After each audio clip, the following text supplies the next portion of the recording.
Dora comes from Slovenia, and if you don't know where Slovenia is, it's the top of the old Yugoslavia, which was smashed We're not up. close to Russia. Yes, no, If we're anyone not close. still thinks so, and there's no war. It's the top of what used to be Yugoslavia, above Croatia and below Austria, and next door to a bit of Italy. Yeah. We held a team meeting there in the mountains, and we were introduced to some former partisans who fought the Germans in the Second World War, and one of them showed us a whole room full of skulls which he'd sniped during the Second World War, and he said they're back again. So that's from Slovenia. Now, Dora is going to talk about her own country and the problems there, and please listen carefully because it's a different country to what we've been talking about so far. Dora. Yeah, thank you. Hello, my name is Dora Debeljak. I'm from a small organization from Slovenia. So it's called June List, and we were originally we were based on the Swedish and the Danish June List or June movement, but then it developed into more of a promotion of also social services, development of healthcare, of course, which means that we're not featured in the media and we're not loved by the government. So what I also, just like the previous speaker said, it's wonderful that I'm the last because they mentioned everything that I'm supposed to talk about, because Germany is our main economic and export partner, and this East Partnership is very much alive in my country. And also since my grandfather was German, I also have a bit of a connection with this ideas. Basically what I try to, I'm not a professional politician, just like everyone else. So I'm just going to discuss more from a personal point of view and from what we as a small organization actually can achieve from in our countries or elsewhere. As far as the euro is concerned, I think it's important to understand that probably you cannot envision, but when my country became independent, I was 11 years old. And my parents had dreamed of becoming independent since forever, and I was brought up as a Slovenian, never as a Yugoslavian. And throughout history, we learned to be submissive because we were a small country, and we were told that we're just supposed to work well and just listen to what the greater nations tell us. So this kind of mindset remained with us. So as soon as we became independent, we didn't focus on how we as a nation can now focus on building our own sovereignty, our own state. We were just focusing on how to get to another organization or master that will tell us what to do. This is ingrained in in our minds. I think it's probably hard for you to understand how this works, but this is something that is passed on from generation to generation. So even our most famous author, Ivan Cankar, said, you're servants and you will remain servants until the end of days, which is a bit of a morose statement, but it's true. So I remember that when we became independent, I was extremely excited because I thought now finally we can create something from ourselves. But then, of course, as history told us from before, we were part of the Habsburg monarchy and Frankish monarchy. So it was hard. It was hard for the old generation. The younger one was excited, and we had the energy and the zeal to do something. But the older generation was just looking for another master to serve. So even though we got our own currency, our own policies, our own government, as soon as we could, we started to conduct negotiations to become a new member of the European Union, even though we had barely escaped Belgrade, and we've been a net donor to the other republics, as we were the most economically developed because of our connections to the West. And so after we became independent, at first it was a great shock. Because suddenly we had to improve our economy, because before everything was okay that we produced, and suddenly our old industry that was underdeveloped, our human resources were underqualified.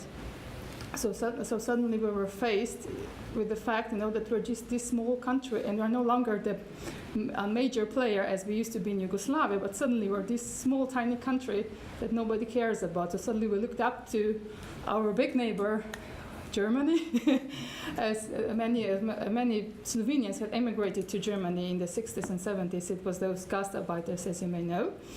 And so it was really interesting that suddenly it was the movement from Belgrade to Brussels. And then everything was put in motion by all the governments so that we could join the European Union as soon as possible. So when we held the referendum to join the European Union, the No movement, like my organization, we were not given any space by the media. We were not allowed to make any statement, or even if we were filmed, we had to force the national television, public television program that has it in its act of association that we should be allowed to be given a voice, that all sides should be given a voice. We had to force it from them that we were allowed to speak on television for half a minute at the 10 p.m. news, which nobody watches. And the main parties that were in favor of the joining the European Union could participate at the main debate held at 7 p.m., which is, of course, the main time to speak. And as soon as became that poster child that we joined, and it was interesting that one of the reasons that we also joined the European Union was also because of fear. We were afraid because of Milosevic. We had already experienced the crisis with the Bosnian War, and we were afraid that another Serbian general or dictator would be coming after us. So we said, oh, we need someone to help us. And suddenly it was, okay, it was not that we wanted to join the EU as much as we wanted to run away from Serbia and from the east. And so when we joined the European Union, it was put in motion that we should be the poster child and to become the first of the Eastern European newcomers to join the euro. So we were not able to, for our economy was not allowed to develop organically, but they were forced to meet the Maastricht criteria in a matter of 1 year. I'm not sure how the finance minister did that, but suddenly the parameters changed in half a year completely. Suddenly we were Germany in a matter of half a year. And I said, well, okay, we want to be the next Switzerland, but this is not the way to do it. And so there was no referendum, nobody was asked. Again, we were not given a voice. We were sending faxes, emails, we were trying to get to the media, nothing again. And so when we joined the euro as the first Eastern European country on January 1st, 2007. And then of course immediately things went downhill because before it was forced, everything was trying to be pushed into that mold of the Maastricht criteria, and suddenly we were there. And interestingly enough, what happened was the inflation went up, and the first thing that went up were the prices, because suddenly we had this fixed exchange rate, and it was €1 against $240, which was our previous currency, and suddenly we were not. Suddenly everyone, for example, before we could get a coffee for €0.50, and then they said, well, we had to make it so that it's rounded. So the coffee suddenly started to cost €1 on the 2nd of January. Well, it was on the 3rd because 2nd is a public holiday. So, and suddenly prices went up, inflation went up, unemployment went up, and the government was forced to listen to the ECB for all kinds of policies. So we're not allowed, for example, before, if there was an issue with exchange rate, our central bank could intervene, or the interest rates could be changed, but now suddenly they were not allowed. Then state aid was no longer allowed because we became part of the monetary union. So many companies that were suffering from having to move from former Yugoslavia economy to Western economy, who needed the help and were in really endangered areas where the entire population of certain regions was depending on them. For example, you might have heard of Elan, the ski producing company. That company was given state aid before so that they could keep thousands of jobs in that region where only the skis were produced, and then suddenly the European Union and the ECB tell us, this is not allowed according to EU regulations, gave it back, and then it was sold to, I'm not sure, I think Russians or some others for a really low price, and I heard that there were several hundreds of people were sacked. And there was also, just like what has been already mentioned before, there has been more tension, not less tension before. For example, Croatia and Slovenia before before both of us joined the European Union, we were trying to get along, but now after we've joined the European Union, now we're just fighting against each other who's going to be the better child of Brussels. And now suddenly with the refugee crisis, this is more prominent than ever because we are we're at the outside Schengen border now, defenders. But Croatia is holding upcoming elections. So whenever there's an election on either side of the border, they try to gain political points by promoting and inciting a greater tension between the two nations. And also after we joined the Euro, public expenditure went up, and also this net immigration that has been spoken before. I think only last year, 30,000 young, highly qualified people left the country, which for a country of 2 million people and where it's 800,000 active population, you can imagine how high of a number that is for us. And the only reason we are staying is because we don't know where to go. It's not that I want to stay, and I'm a patriot, and that's one of the reasons I'm staying, but it's not because the economy is so great.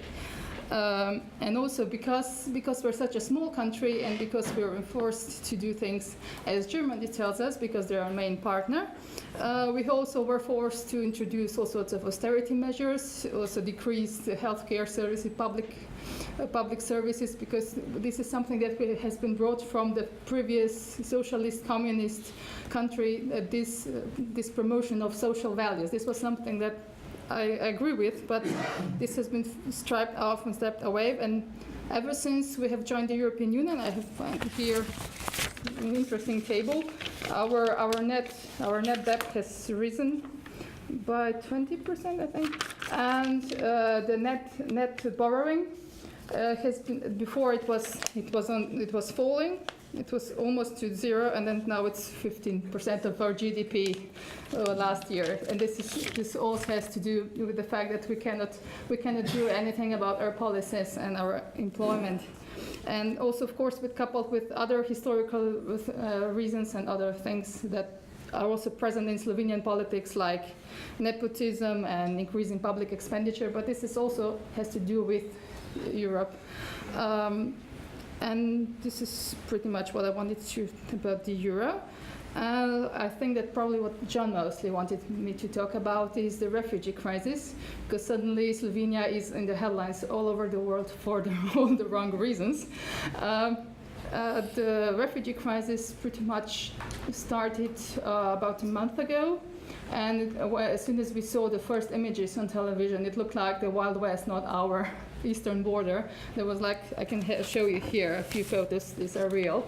These are photos from the eastern border. There's like a half a dozen policemen defending the EU, and thousands of refugees being transported from Croatia because Hungary had built a fence. Before Hungary had built a fence, most of the refugees traveled through Hungary to reach Austria and then Germany, which is the final destination of many of them, because they believe that, this is what my boyfriend heard at the border, that they were gonna get 1,500 euro social aid per person, and they're just gonna get jobs, on the street, and that BMW is gonna give them management positions. So he can, I mean, this is serious.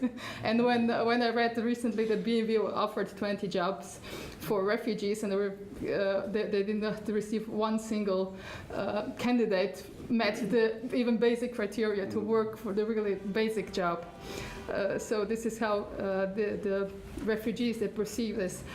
And the first refugees started to arrive sometime in the middle of September, and against the agreement, which also has to do with the elections in Croatia, the Croatians were decided that they should just, because there were like 100 and 200,000 people already that they were brought from Greece and then from Serbia. These people are just pushed, just like all over Europe, like cattle. And suddenly they found themselves in Croatia. And the Croatians, we agreed with the Croatians that we cannot possibly, that will be overwhelmed by such an influx of people, that they should bring like 5,000 or 10,000 people per day.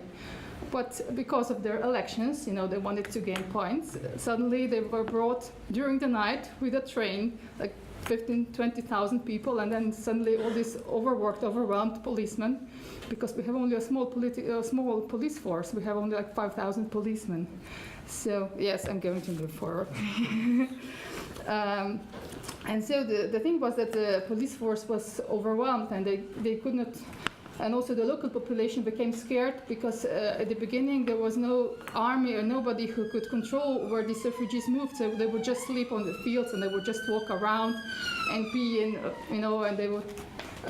It was disorganized. They had to get first volunteers to help with food, to help with registration. At the beginning, they didn't have any facilities where to register them, and many refugees told them they were born on January 1st, 1995, because this is what they've been taught, how to say in Slovenian apparently.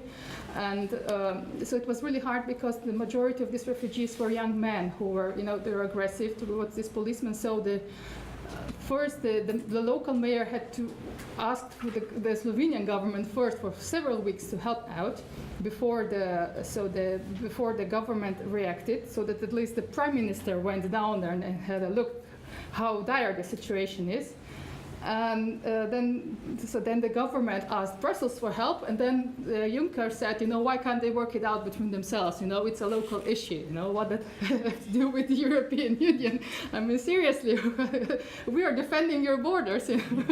You allowed us to enter the European Union. You allowed us to enter the Eurozone. You allowed us to enter the Schengen regime. So please, And then so when the finance minister told them, we're going to have to spend 123 million euros just on the refugees alone, and we're also experiencing severe issues because, for example, tourists are already canceling their stays because they're afraid, that the refugees are going to attack them at ski resorts at the border. So now the tension has been increasing, and now things are finally slowly settling down. And there's also volunteers at the border helping out. There's also been food brought. So there's the media misconceptions that in some countries I heard that they've been told, that the refugees are treated badly, that they don't get any food. This is incorrect. This was, created by certain far right groups from Slovenia who are now trying to get the army, who now has received powers to